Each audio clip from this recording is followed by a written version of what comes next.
नमस्कार प्रेक्षकांनो. ठरलं तर मग या मालिकेच्या आजच्या भागामध्ये काय घडलं हे आपण पाहूयात. सायली प्रियाला चांगलीच वठणीवरती आणते. तिचा पाठलाग करत ती मार्केटमध्ये पोहोचलेली असते, तर तिच्यासोबत ती आणखी खरेदी करते आणि सगळं ओझं ती तिच्याकडे देऊन टाकते. आता हे सगळं करताना प्रिया मात्र चांगलीच घामाघूम झालेली असते. विमल देखील तिची चांगलीच मजा घेते. आज संध्याकाळच्या स्वयंपाकाच्या सगळ्या वस्तू आणल्यात ना तुम्ही? आता ही बळदच म्हणते, हो सगळं आणलं आहे. तेव्हा पूर्णाजी म्हणतात, तुला माझ्या हाताने पोळ्या शिकवायच्या होत्या ना, तर मी आज तुला पोळ्या शिकवणार आहे. तू फ्रेश हो आणि लगेच किचनमध्ये ये, मी तुला पोळ्या करायला शिकवते. आता सायली म्हणते, ठीक आहे पूर्णाजी, येते मी. प्रियाला धक्का बसतो. अगं आत्ताच तर बाहेरून आलीस ना, मग कुठे चाललीस पुन्हा? पूर्णाजी म्हणतात, अगं बाहेर जाणाऱ्याला विचारायचं नसतं, एवढं साधं कळत नाही का तुला? आता सायलीने बरोबर प्लॅन टाकलेला असतो आणि ती घराबाहेर येते आणि अर्जुनला कॉल करून सांगते. अर्जुन तिला डायरेक्टली शाळेमध्ये बोलवतो, ज्या ठिकाणी तिला प्रियाबद्दल चौकशी करायची असते. आता अर्जुन सायली त्या शाळेमध्ये जाऊन रजिस्टर पाहतात. त्याच्यामध्ये असणारा फोटो पाहून दोघांनाही आश्चर्य वाटतं, कारण हा तोच फोटो असतो जो प्रियाच्या गाठोड्यामध्ये सापडलेला असतो. अर्जुन त्या डॉक्युमेंटचे फोटो काढून घेतो. आता मात्र दोघांनाही क्लिअर झालेलं असतं, हा फोटो प्रियाचा आहे, म्हणजे प्रिया सदा मैना यांची मुलगी आहे. आता अर्जुन आणि सायलीला सगळे मागचे क्षण आठवू लागतात. नागराजने त्यांना घातलेलं कोडं आणि हळूहळू उलगडत जाणारी सगळी प्रश्नांची उत्तरं.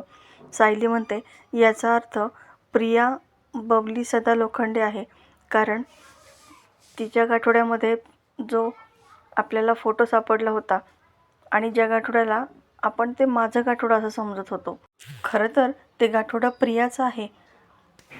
आणि तेच गाठोडं महिपतच्या घरामध्ये आपल्याला सापडलं होतं.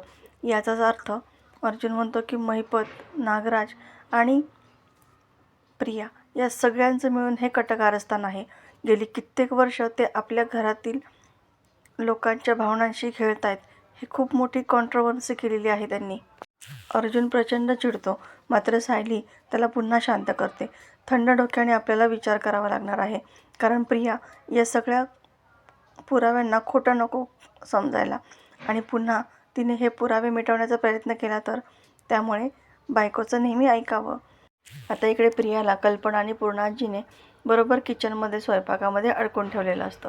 आता तितक्यात प्रियाला मैनावतीचा कॉल येतो आणि खरं तर तो अननोन नंबर असल्यामुळे ती तो मोबाईल स्पीकरवरती टाकते. मैना म्हणते, अगं मी बोलतीये, तुझी आई. आता प्रिया चांगलीच घाबरते आणि गडबडून स्पीकर बंद करते. ती म्हणते, खोटं बोलण्यात ना तुझा हात कोणीच धरू शकत नाही. अगं मी तुझी आई बोलतीये, माझा बॅलन्स संपला आहे ना, त्याच्यामुळे मी दुसऱ्या नंबरवरून फोन केला. आता प्रिया सर्वांना खोटं सांगते की रॉंग नंबर आहे आणि फोन कट करून तिथून निघून जाते. आता विमल आणि कल्पनाला प्रश्न पडतो की हा आवाज तर ओळखीचा वाटतोय, आणि मग तन्वीताई अशा निघून का गेल्या असतील?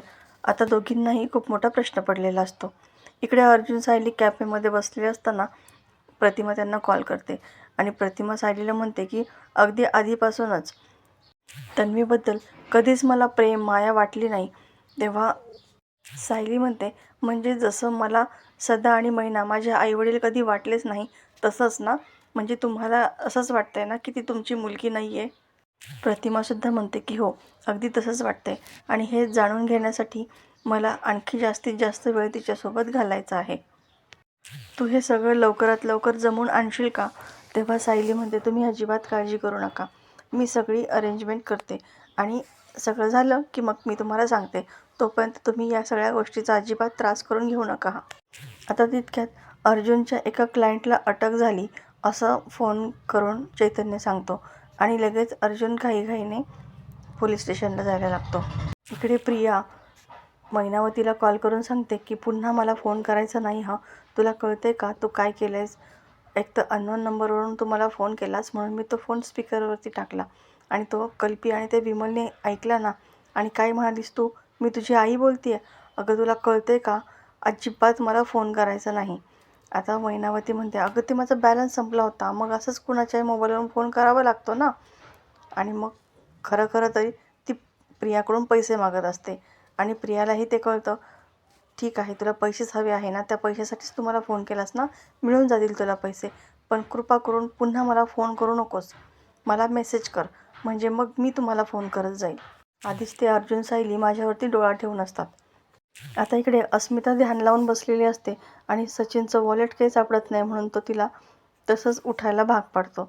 आणि अगं, माझ्याकडे थोडेफार पैसे आहेत, ते सुद्धा सापडले नाही ना, तर मग मला खूप टेन्शन येतं गं, असं तो तिच्याशी नाटकीच बोलू लागतो. तेव्हा अस्मिता म्हणते, तुला कोण म्हटलं आपल्याकडे पैसे नाही आहेत, हे घे क्रेडिट कार्ड.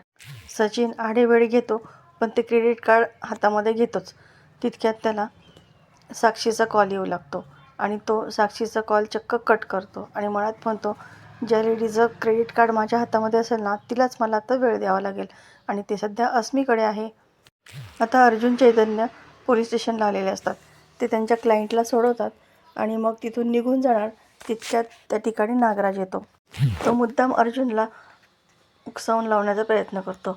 काय रे, माझ्याकडे आलायस का मी घातलेल्या कोड्याचं उत्तर मिळवण्यासाठी?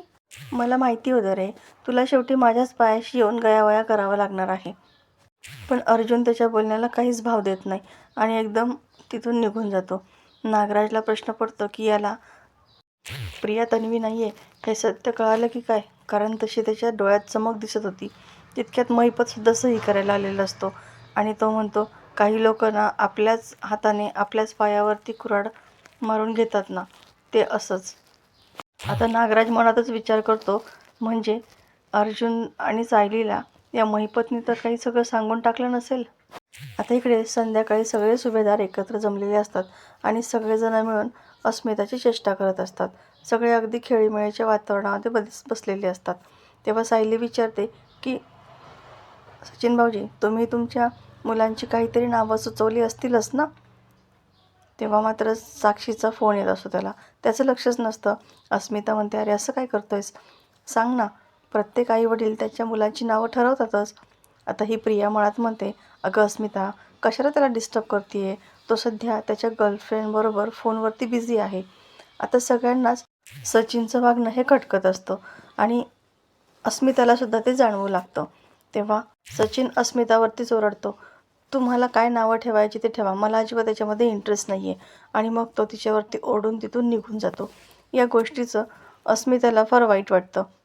प्रताप म्हणतो की खरं तर तुझ्या आनंदासाठी आम्ही त्या मुलाशी नीट वागायचा प्रयत्न करतोय, पण बघतीयस ना तू काय होतंय. तेव्हा सायली अस्मिताचा मूड ठीक करण्यासाठी विषयांतर करते. आता तितक्यात प्रियाला नागराजचा कॉल येतो. ती खूपच घाबरते. आता हा नागोबा मला कशाला फोन करतोय. ती घाबरूनच फोन घेऊन तिथून निघून जाते. नागराज तिला म्हणतो, काय गं, किती वेळा फोन करायचा तुला, कळत नाही का फोन करायचं परत? तेव्हा प्रिया म्हणते, तुम्ही का फोन केलाय, तुम्हाला माहिती आहे ना हे किती रिस्की आहे, आणि मी केलाच असताना तुम्हाला फोन, एवढाही दम नाही निघाला का तुम्हाला? नागराज म्हणतो, मी काय तोपर्यंत वाट बघत बसायची का, ते काही जमणार नाही. तू माझ्यासाठी वकील बघणार होतीस, काय झालं त्याचं? प्रिया म्हणते, ते सगळं मी पाहतीये, वकील मिळवलाय, तुम्ही थोडासा दम घ्या ना. नागराज तिलाच धमकावतो आणि तू जर लवकरात लवकर मला इथून सोडवलं नाहीस तर मी अर्जुन सायलीला सगळं सांगून टाकेल, असंही धमकावतो. तेव्हा प्रिया म्हणते, तुम्ही असं काहीच करणार नाही, कारण तुम्ही जर असं केलं तर मी तुम्हाला मदत करणार नाही आणि तुम्हाला मदत करणारी एकमेव व्यक्ती मीच आहे, जी जेलच्या बाहेर आहे. नागराज म्हणतो, पण तू सुद्धा जास्त काळ बाहेर थांबणार नाही आहेस, कारण अर्जुन आला होता इथे, त्याला मी एक कोडं घातलं होतं आणि त्या कोड्याचं उत्तर त्याला सापडलं आहे असंच मला त्याच्या डोळ्यामधून जाणवत होतं, कारण कमालीचा कॉन्फिडन्स होता त्याच्याकडे. आता नागराजचं हे बोलणं ऐकून प्रियाला तर खूपच टेन्शन येतं. तर प्रेक्षकांनो, येणाऱ्या भागामध्ये आपल्याला पाहायला मिळणार आहे की सचिन आणि साक्षी एका रेस्टॉरंटमध्ये भेटतात. त्या ठिकाणी त्यांचा एका वेटरसोबत वाद होतो आणि नेमकी सायलीसुद्धा तिथंच आलेली असते. ती साक्षीला पाहते, तिचा फोटो काढून घेते आणि तिला हे सगळं पाहून खूप धक्का बसलेला असतो, कारण सचिन आणि साक्षी एकत्र असतात. म्हणजे ही तीच मुलगी आहे की जिच्याबरोबर सचिन राहत असतो. हे सगळं सत्य आता सायलीसमोर येतं आणि साक्षी जिवंत आहे हे सुद्धा तिला पाहून खूप मोठा धक्का बसलेला असतो. सचिन आणि साक्षीसुद्धा सायलीला त्या ठिकाणी पाहतात. दोघांनाही खूप मोठा धक्का बसतो. तर प्रेक्षकांनो, येणारे भाग अतिशय रंजक आपल्याला पाहायला मिळणार आहे. अशाच मालिकेच्या नवनवीन व्हिडिओ अपडेटसाठी चॅनलला सबस्क्राईब करा. नोटिफिकेशनसाठी बेल आयकॉन अवश्य दाबा. व्हिडिओ पाहिल्याबद्दल धन्यवाद.